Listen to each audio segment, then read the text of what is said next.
Telugu cinema pan ఇండియాను దాటిపోయింది. పెద్ద సినిమా అంటే పాన్ వరల్డ్ మూవీనే. నిన్నటి వరకు పాన్ ఇండియా మూవీ కోసం హిందీ, కన్నడ, తమిళం, మలయాళం నుంచి నటీనటులను దిగుమతి చేసుకున్నారు. ట్రెండ్ మారింది. ఇక నుంచి హాలీవుడ్ స్టార్స్ ని రంగంలోకి దింపుతున్నారు. చాలా సినిమాల్లో విలన్స్ వాళ్ళెవరు చూద్దామా?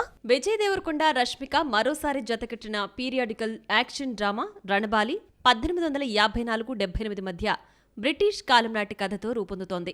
Mummy movie villain Arnold Vosloo రణబాలిలో సర్ థియేటర్ హెక్టర్ అనే ప్రతినాయకుడి పాత్రలో కనిపించనున్నాడు. ఈ విషయాన్ని director Rahul Sankrityan social media post చేశాడు. హాలీవుడ్ యాక్టర్స్ తో పనిచేయడం జక్కన్నకు కొత్తేమీ కాదు. ఆర్ఆర్ఆర్లో జెన్నిఫర్ గా ఒలివియా మోరిస్, గవర్నర్ గా రే స్టీవెన్సన్, లేడీ స్కాట్ గా సామతి రాకని నటించారు. వారణాసి ఏకంగా పాన్ వరల్డ్ మూవీగా రూపొందడంతో చాలా మంది హాలీవుడ్ యాక్టర్స్ తో వర్క్ చేస్తున్నాడు Jakkanna. Varanasi action adventure movie తీస్తున్నాడు. ఇందులో పృథ్వీరాజ్ సుకుమారన్ విలన్ గా నటిస్తున్నాడన్న టాక్ వచ్చినా మెయిన్ విలన్ గా హాలీవుడ్ యాక్టర్ క్రిస్ హేమ్స్వర్త్ పేరు వినిపిస్తోంది. ఆస్ట్రేలియాకు చెందిన 41 ఏళ్ల Chris world highest paid actors లో ఒకడు. హాలీవుడ్ యాక్టర్స్ ని తీసుకొచ్చే ట్రెండ్ పూరి జగన్నాథ్ తో స్టార్ట్ అయింది. లైగర్ కోసం ఏరి కోరి మైక్ థైసన్ ని తీసుకొచ్చాడు పూరి. పెద్దగా ఇంపార్టెన్స్ లేని రోల్ ని థైసన్ కి ఇవ్వాల్సిన అవసరం కూడా లేదు. సినిమా ఫ్లాప్ కావడంతో మైక్ థైసన్ కి మరో ఛాన్స్ దక్కలేదు. ఎప్పటికప్పుడు వాయిదా పడి పట్టాలెక్కిన ప్రభాస్, సందీప్ వంగా మూవీ స్పిరిట్ కోసం కొరియన్ స్టార్ డాన్ లీని తీసుకుంటున్నారట. ఈ హాలీవుడ్ స్టార్ కి ఆల్రెడీ కథ చెప్పిన సందీప్ పేరు అనౌన్స్ చేయాల్సింది. మాఫియా బ్యాక్డ్రాప్ తో రూపొందుతున్న డ్రాగన్ లో Dune fame Benedict Garrett, Alexander Mizev వంటి ఇంటర్నేషనల్ నటులు ముఖ్యమైన పాత్రలు పోషిస్తున్నారు. లీడ్ రోల్స్ రెమ్యునరేషన్ కోసమే కోట్లు కుమ్మరిస్తున్నారు. హీరోకు 100, డైరెక్టర్ కు 100 కోట్లతో పాటు హాలీవుడ్ నుంచి తీసుకొచ్చిన స్టార్ కు కూడా భారీగా ముట్ట చెప్పుతున్నారు. దీంతో పాన్ వరల్డ్ మూవీస్ బడ్జెట్ 800 నుంచి 1000 కోట్లకు చేరుతోంది. వారణాసి, రాకా అయితే 1000 కోట్లు దాటిపోయింది. ఈ మధ్య ఏది ఏఐ వీడియోనో ఏది కాదో తెలియటం లేదు. ఒరిజినల్ వీడియో చూసి ఏఐ అనుకోవటం, ఏఐ వీడియోను ఒరిజినల్ అనుకునే పరిస్థితి వచ్చేసింది. రీసెంట్ గా నెట్ లో హల్చల్ చేస్తున్న వీడియోలో కనిపిస్తోంది కియారానా, లేదంటే ఏఐతో క్రియేట్ చేసిన క్రియారానో అర్థం కావటం లేదు. మరి కియారాది ఆర్టిఫిషియల్ స్మైల్లో కాదో చూసేద్దామా? కియారా అద్వానీ పెళ్లి తర్వాత గ్లామరస్ డోస్ పెంచేసింది. ఆన్ స్క్రీన్, ఆఫ్ స్క్రీన్ అన్న తేడా లేకుండా హాట్ ఎక్కిస్తోంది. స్టన్నింగ్ ఫోటోషూట్స్ తో కుర్రకారు మతులు పోగొడుతోంది. రీసెంట్ గా జరిగిన ఓ ఈవెంట్ లో ఫ్యాషన్ డిజైనర్ రాహుల్ మిశ్రా ప్రత్యేకంగా డిజైన్ చేసిన బ్లాక్ కాస్ట్యూమ్ లో ఈ తెల్లతోలు పిల్ల మెరిసిపోయింది. కరణ్ జోహార్ కూడా ర్యాంప్ పై సందడి చేశాడు. ర్యాంప్ వాక్ చేసింది కియారేనే అయినా నవ్వు మాత్రం కియారాది కాదంటూ కామెంట్స్ చేస్తున్నారు నెటిజన్లు. ఏఐ వచ్చి సాఫ్ట్వేర్ ఉద్యోగాలకు గండి కొడుతుంటే కియారా మాత్రం ఏఐ నవ్వుతో ఏఐకే షాక్ ఇచ్చింది. ఈ అమ్మడిచ్చిన క్యూట్ ఎక్స్ప్రెషన్స్ చూసి నిజంగా నువ్వేనా లేదంటే ఆర్టిఫిషియల్ నవ్వా అంటూ సరదాగా డౌట్స్ వ్యక్తం చేస్తున్నారు. పెళ్లి తర్వాత కియారా గ్లామర్ రోల్స్ మాత్రమే చేస్తోంది. గేమ్ చేంజర్ లో గ్లామర్ గా, వార్ 2లో బికినీతో కనిపించిన కియారా యష్ తో జతకడుతున్న టాక్సిక్ తో అవుట్ అండ్ అవుట్ గ్లామర్ రోల్లో కనిపించనుంది. ఇంకా రిలీజ్ డేట్ ప్రకటించకపోయినా పాన్ ఇండియాగా రిలీజ్ అవుతున్న టాక్సిక్ పై చాలా ఆశలు పెట్టుకుంది కియారా. పాప పుట్టిన తర్వాత కొత్త సినిమాకు సైన్ చేయకపోయినా బయటకొస్తే చాలు అందరి దృష్టి తనపై పడేలా గ్లామర్ గా ముస్తాబవుతోంది. 2 నెలల క్రితం జరిగిన అవార్డుల ఈవెంట్ లో బ్రౌన్ కలర్ డ్రెస్ తో కనువిందు చేసింది కియారా. కియారా త్వరలో 35వ ఏట అడుగు పెట్టబోతోంది. పెళ్లి తర్వాత చేతి నిండా సినిమాలతో ఎంత బిజీగా ఉన్నా గ్లామర్ ను వదిలిపెట్టలేదు కదా, డోస్ పెంచేసింది. ఎప్పటికప్పుడు అందాలను ఆరబోసే కార్యక్రమాన్ని ఇన్స్టా వేదికగా నిర్వహిస్తోంది కియారా. పెళ్లే యాక్టింగే, గ్లామరే అనే కాన్సెప్ట్ ని నమ్ముకుంటూ క్రేజీ ఆఫర్స్ కోసం వెయిట్ చేస్తోంది కియారా. అల్లు అర్జున్ సినిమాలు తెలుగులో కంటే మలయాళంలో ఎక్కువ కలెక్ట్ చేస్తున్నాయా? తెలుగు స్టార్స్ కొత్త సినిమాల కంటే అల్లు అర్జున్ పాత సినిమాలనే ఆదరిస్తున్నారెందుకు? మలయాళంలో తెలుగులో ఏ హీరోకు లేనంత క్రేజ్ బన్నీకుంది. ఇది తెలిసిన విషయమే. అదేంటో గాని స్టైలిష్ స్టార్ పాత సినిమాలకి కూడా మలయాళీలు బ్రహ్మరథం పడుతున్నారు. ఎలాగో మీరే చూడండి. మలయాళీలు అల్లు అర్జున్ ను తెలుగు హీరోలా చూడరు. పాన్ ఇండియా ఇమేజ్ తీసుకొచ్చిన పుష్ప కంటే ముందే మలయాళీలు బన్నీని ఆదరించడం స్టార్ట్ చేశారు.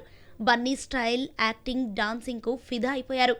మలయాళంలో బన్నీ బొమ్మ పడితే థియేటర్స్ లో సందడే. హ్యాపీ సినిమాను రీసెంట్ గా రిలీజ్ చేస్తే దాదాపు 2 కోట్ల గ్రాస్ కలెక్ట్ చేసింది. బన్నీ సినిమాలను తెలుగులో రిలీజ్ చేస్తే ఆర్య 2 వంటి 1-6 సినిమాలు తప్ప మిగతావన్నీ అంతంత మాత్రంగానే కలెక్ట్ చేశాయి. 2006లో రిలీజ్ అయిన హ్యాపీని మళ్లీ మలయాళం థియేటర్స్ లోకి తీసుకొస్తే 5 రోజుల్లో దాదాపు 2 కోట్ల గ్రాస్ కలెక్ట్ చేయడం విశేషం.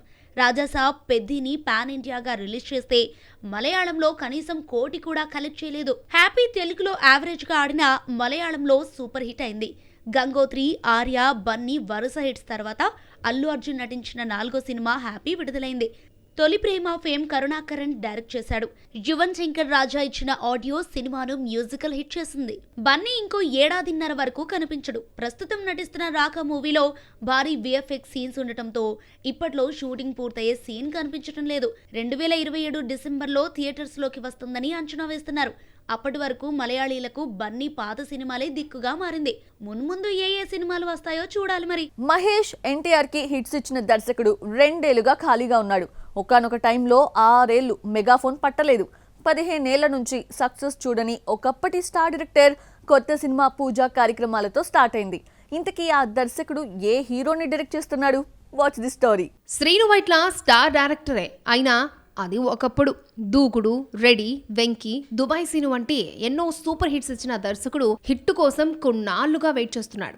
దూకుడు తర్వాత సరైన హిట్టు పడలేదు. బాద్షా యావరేజ్ టాక్ మాత్రమే తెచ్చుకుంది.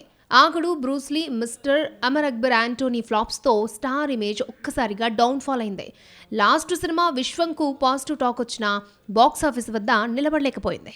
అమర్ అక్బర్, యాంటోనీ డిజాస్టర్ తర్వాత శ్రీను వైట్ల గ్యాప్ లో పడిపోయాడు. మరో సినిమాతో రావడానికి 6 ఏళ్లు పట్టింది.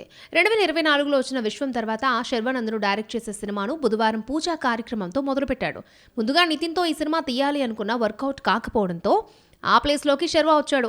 సామచివరి గమన సింగిల్ మూవీకి మాటలు రాసిన నందు స్టోరీ ఇచ్చాడని తెలిసిందే. శర్వానంద్ ప్రస్తుతం సంబంధి డైరెక్షన్లో భోగి మూవీ చేస్తున్నాడు. త్వరలో శ్రీను వైట్ల డైరెక్షన్లో జాయిన్ అవుతాడు. ఈ సినిమాను సంక్రాంతికి రిలీజ్ చేసే ప్రయత్నాలు చేస్తున్నారు.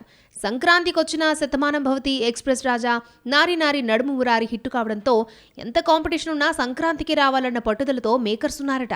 గతంలో చాలా కాలం యాక్షన్ ఎంటర్టైన్మెంట్ జానర్ కు శ్రీను వైట్ల కేర్ ఆఫ్ గా నిలిచాడు. అయితే ఈసారి నవ్విస్తూనే కొత్త జానర్ ట్రై చేస్తున్నాడని తెలిసిందే. కథ జానర్ ఎలాంటిదైనా 50-70 కోట్ల బడ్జెట్ అంటూ కవర్ చేయడమే కష్టం. అందుకే ఈసారి లిమిటెడ్ బడ్జెట్తో వర్కౌట్ అయ్యే కథను శ్రీను వైట్ల రాసుకున్నాడట. మరి శర్వా మూవీతో అయినా ఫామ్లోకి వస్తాడేమో చూద్దాం. బాక్సాఫీస్ లో మరికొన్ని అప్డేట్స్ ఇప్పుడు చూద్దాం. సూర్య నటిస్తున్న తొలి తెలుగు చిత్రం విశ్వనాథ అండ్ సన్స్ నుంచి ఫస్ట్ సింగిల్ ప్రోమోను రిలీజ్ చేశారు. మమితా బైజు హీరోయిన్ గా నటిస్తున్న ఈ సినిమాకు వెంకీ అట్లూరి దర్శకుడు. జీవి ప్రకాష్ ట్యూన్ ఇచ్చిన ఈ పాట ఫుల్ వీడియో 19న రిలీజ్ చేస్తున్నారు.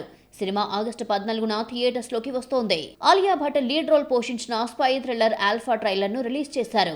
ఎస్టార్జ్ ఫిల్మ్స్ స్పై యూనివర్స్ నుంచి వస్తున్న the first lady oriented movie July 3న విడుదలవుతోంది. బాబీ డియోల్ విలన్ గా, సర్ప్రైజ్ క్యామియోగా హృతిక్ కనిపించనున్నాడు. సంగీతం శ్రీనివాసరావు డ్రీమ్ ప్రాజెక్ట్ సంగీతం ఓటీటీలోకి మాత్రం మెరుగైన సీజీ వర్క్ తో వస్తుంది అన్నాడు నిర్మాత నాగశ్విన్. థియేటర్ వర్షన్ కంటే ఓటీటీ వర్షన్ డిఫరెంట్ గా ఉంటుంది అన్నాడు. క్లైమాక్స్ లో సీజీ వర్క్ ఇంకా బెటర్ గా ఉండాల్సిందని, మరింత మెరుగుపరిచి ఓటీటీలో స్ట్రీమింగ్ చేస్తామన్నారు. గోపీచంద్, రీతూ వర్మ జంటగా నటిస్తున్న సినిమా భరతవర్ష. సంకల్ప్ దర్శకుడు. వీర జయధీర అంటూ సాగే పాట ప్రోమోను విడుదల చేశారు. అనుదీప్ దేవ్ మ్యూజిక్ ఇవ్వగా ఫుల్ సాంగ్ ను 19న రిలీజ్ చేస్తున్నారు.